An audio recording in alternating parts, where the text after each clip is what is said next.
Welcome to Real Estate with Korynne. I'm Korynne, broker with Bighorn Real Estate in Billings, Montana. In today's video, I'm going to talk about property inspections, what types of property inspections you should have based on the property type that you're looking to purchase, what's typical in the state of Montana, and go over some of the questions that I usually get from buyers when they're looking to purchase. Let's get into it and hope you find this helpful.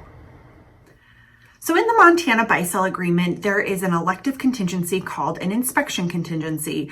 A buyer can elect to have this contingency in place, and I'm going to go ahead and read the first couple sentences from this contingency to give you an idea of what this means. So an inspection contingency means that this agreement is contingent upon the buyer's acceptance of any property condition that the buyer deems appropriate, including but not limited to any inspections or advice listed below.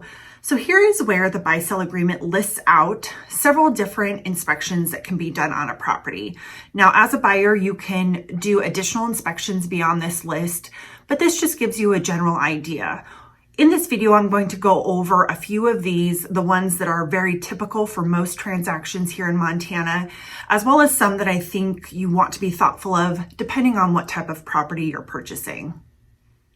So we'll notice in the list of inspections on the buy-sell agreement that there are some really item-specific inspections. For instance, that would be roof inspection, electrical inspection.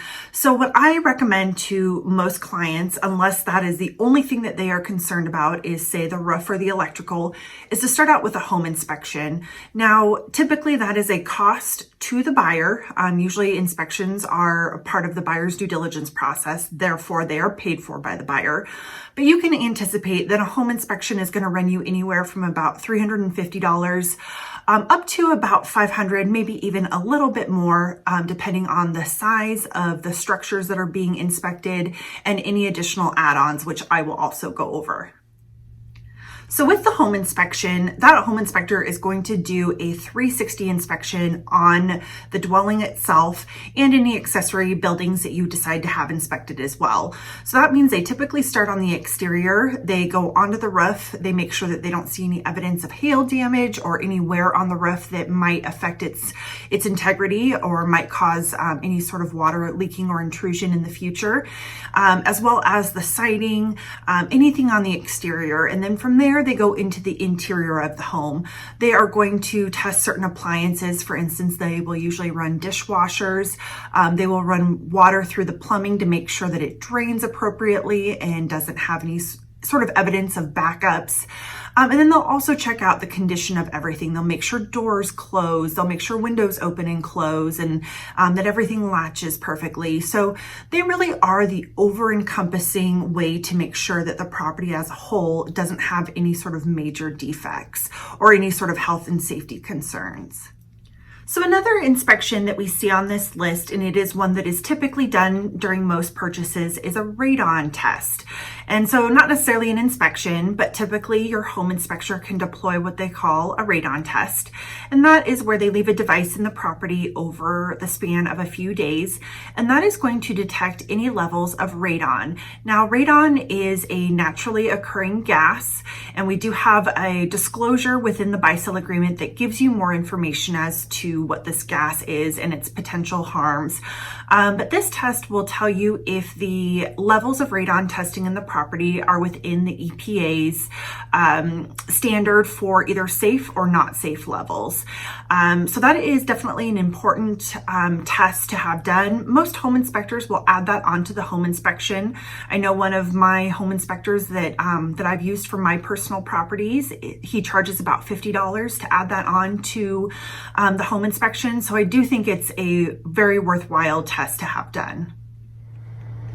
So if you're purchasing a property outside of the city limits that's not connected to city services such as sewer and water, I do recommend having the water tested. So for instance, if you have a well on the property, I recommend getting the water tested for at least the nitrates and nitrites, as well as any sort of form of bacteria, to make sure that that water is potable and safe for drinking. There's also another test that can be done, and that is how much water your well produces, So that would be a GPM or a gallons per minute test. And that is just to make sure that the well is producing enough water for you to utilize. If you're using it for domestic purposes and maybe potentially irrigation, if you're irrigating your lawn or if you have land with it, you want to make sure that the production of that well is going to be sufficient. Similarly, on a property that's not connected to city sewer, you are going to have a septic system for your sewer. And so you're going to want to ensure that the sellers have had that pumped within the last 3 years. Typically, septic pumping companies will only pump once every 3 years. And it might be worth having it pumped and inspected, especially if it's an older property. You want to make sure that the structure of that septic tank is functioning and that you're not going to have any sort of backup issues once you move into the property. So during this inspection contingency period, this will also be your due diligence period where you will want to get any answers to questions that you have about the property or the condition of the property. So you will definitely want to ask for a copy of what's called the owner property disclosure statement. And that is a multi-page form that the seller completes where they disclose any knowledge that they might have about the property or any adverse material facts or issues with the property. You will also want to vet out any restrictions on the use of the property or anything else that might affect your decision in wanting to move forward with the purchase of the property.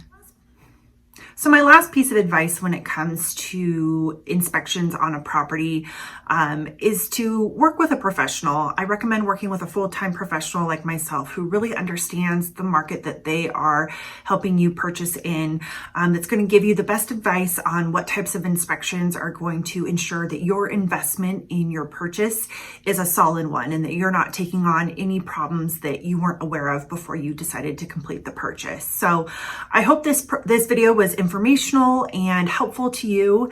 If you're looking to move to the greater Billings, Montana area, please send me a comment below.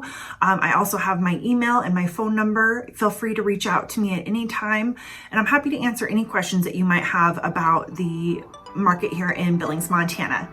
All right, guys, we'll see you next Tuesday.